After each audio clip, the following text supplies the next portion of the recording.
నమస్తే. మనము ఇన్ని రోజులు చాలాసార్లు ఈ లక్ష్మీ చారు, పున్నీరు, అంబలి వీటి గురించి చాలాసార్లు మాట్లాడుకున్నాం. అంటే ఇది ఎప్పటి నుంచినో ట్రెడిషనల్గా ప్రోబయాటిక్స్తో మన పొట్టలో ఉండే మంచి సూక్ష్మజీవుల్ని ఎలా పెంపొందించుకోవాలా, ఎలా కాపాడుకోవాలా అనే దాని మీద ప్రతి కంట్రీలోనూ డిఫరెంట్ మెథడ్స్ ఫాలో అవుతా ఉన్నారు. మనము ఎలాగైతే పాలను పెరుగు చేసుకుంటామో, పెరుగును మజ్జిగ చేసుకుంటామో, అలాగే రష్యాలో కంబూచా అనే ఇలాంటి ఒక లిక్విడ్ని పుల్లటి బేస్లో తయారు చేసి దాన్ని కల్చర్గా చేసుకొని దాన్ని ఒక డ్రింక్గా సేవిస్తే మొత్తం సిస్టంలో ఉండే ప్రోబయాటిక్స్ అన్నీ సెటిల్ అయ్యి మంచి డైజెషన్ పవర్ బాగుంటుంది. దీన్నే స్కూబీ అంటారు. అంటే మనము ఈ అసిడిక్ బేస్లో అసిడిక్ మీడియాలో పైనుండి ఈ స్కూబీని మనము ఆన్లైన్ ద్వారా తెప్పించుకోవచ్చు. దాన్ని మనము ఈ అసిడిక్ బేస్లో మెయింటైన్ చేసుకుంటా దీన్ని ఎన్ని జనరేషన్స్ అయినా మనం పెట్టుకోవచ్చు. దీన్ని జనరల్గా టీ ఆకు నుంచి ఉడకబెట్టిన ఆ లిక్విడ్లో ఈ స్కూబీ ఆ పైన ఉండే మేగడ లాంటి పదార్థాన్ని మనము బేస్గా పెట్టుకొని కంటిన్యూగా పెట్టుకోవచ్చు.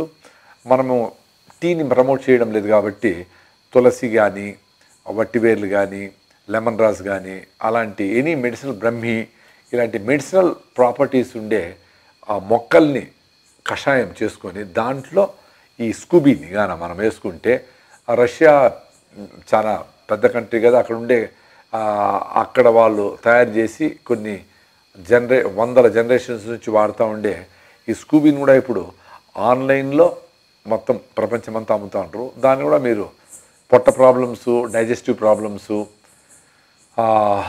ఇండైజెషన్ ఇష్యూస్ ఉండేవాళ్ళు అది కూడా ట్రై చేయొచ్చు. అలాగే మనము ఏషియాటిక్ కంట్రీస్లో ఈ వాటర్ కెఫీర్ అనేది కూడా చాలా ఇంపార్టెంట్.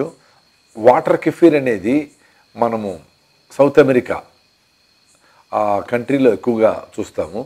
దీంట్లో combination of different good bacteria, అలాగే ఈస్ట్ అండ్ బెనిఫిషియల్ ఫంజీ దీంట్లో మల్టిప్లై అయి ఉంటుంది. సో దీన్ని మనము లిక్విడ్గా తీసుకున్నట్లయితే మనకు ఎలాంటి పెరుగు తింటే ఎలాంటి ఎఫెక్ట్ ఉంటుందో అలాంటి ఎఫెక్ట్ ఉంటుంది. అలాగే ఈ మిల్క్ కెఫీర్ అనేది ఏషియాలో ఎక్కువ, మిల్క్ తాగే అలవాటు ఉండే ప్లేసెస్లో ఎక్కువ వాడతాము.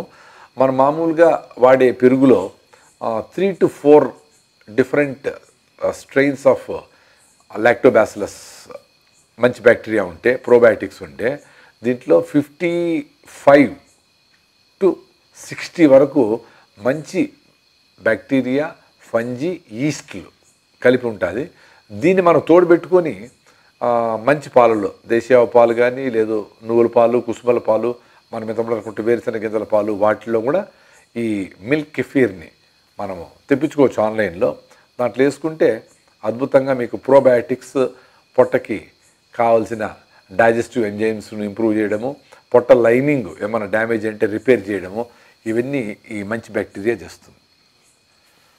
సో మన పెద్దోళ్ళు ఏ రకమైన లాభాపేక్ష లేకుండా కొన్ని రకాల టెక్నిక్స్తో ఆహారాన్ని అద్భుతంగా మలుచుకొని వాడే టెక్నిక్ మనం చెప్పించారు.